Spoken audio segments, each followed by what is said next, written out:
Greetings, this is Paul the Poke from PaulthePoke.com. Today's topic, Netanyahu and Putin meet in Sochi, Russia.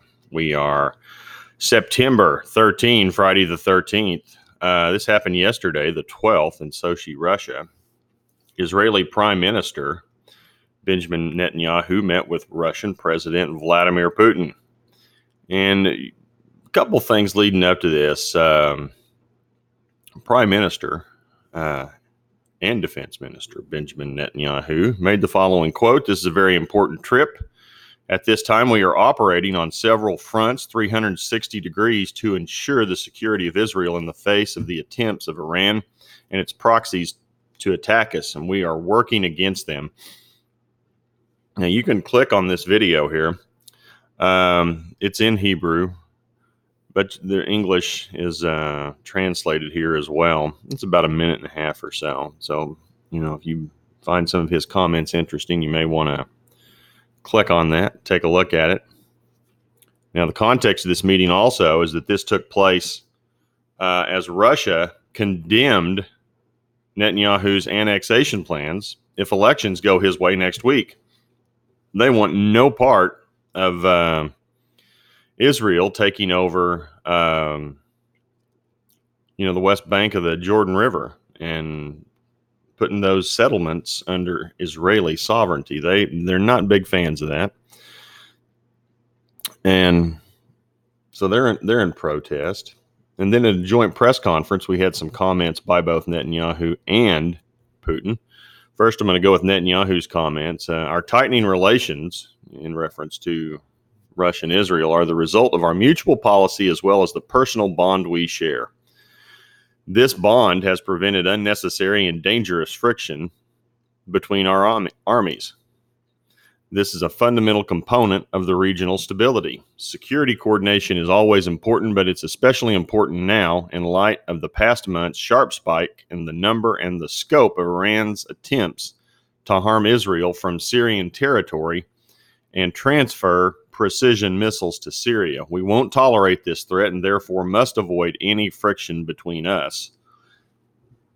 Benjamin Netanyahu, and he's looking to avoid conflict with Russia. So, now Putin, for his part, he had some comments, and we quote, "We know that 1.5 million Soviet Union repatriates are currently residing in Israel. We always treated them as our people. It's extremely important to us who is elected to the next Knesset, and we hope they will maintain the friendship between our nations and further strengthen our relationship." And that's from Vladimir Putin. Very political statement, or apolitical statement, like, I'm not endorsing you, and we're going to try to get along with whoever gets elected. Looks good, sounds good in the press, on paper. If you want more details of this meeting, really wasn't a whole lot going on at this meeting. Putin made Netanyahu wait 3 hours before he talked to him. I don't know. Who knows what's going on there? You can get this at Haaretz.com. Premium after nearly 3-hour delay. Netanyahu meets Putin in Sochi. So, we're going to close with Ezekiel 38, verse 2. Son of man, set your face toward Gog of the land of Magog, the prince of Rosh, Meshech, and Tubal, and prophesy against him. So, for over 2,500 years, the Bible and historians of their day, leading up through, holy cow, by 700 AD, equated the people of Magog with the Scythians, and they lived in modern-day Russia. The Bible and historians are consistent. Magog is modern-day Russia. Even the Russians today call themselves Scythians. So there's really not much of a debate about this. And, eventually, Magog or Russia, they're going to have some friends, Turkey, Iran, Libya, and Sudan from the south, and they're going to invade Israel. And they're also going to get theirs handed to them by the Lord himself in Ezekiel 38 and 39. Now, the pieces are falling into place, and you can only wonder, how close are we to the events documented, prophesied by Ezekiel? Looks like we're getting close. Now, this thing could go on for 100 years. Who knows? But the dominoes are being set up. looks like it could happen. Also of note, if you guys follow this blog and Michael Duville, Lebanon declares state of emergency. Would not surprise me if the Russians reach out to the Lebanese government and offer some aid in return for, say, some ports on the Mediterranean, Tyre, Sidon. That wouldn't be a stretch at all. Not saying it's going to happen, but it would make sense in light of, the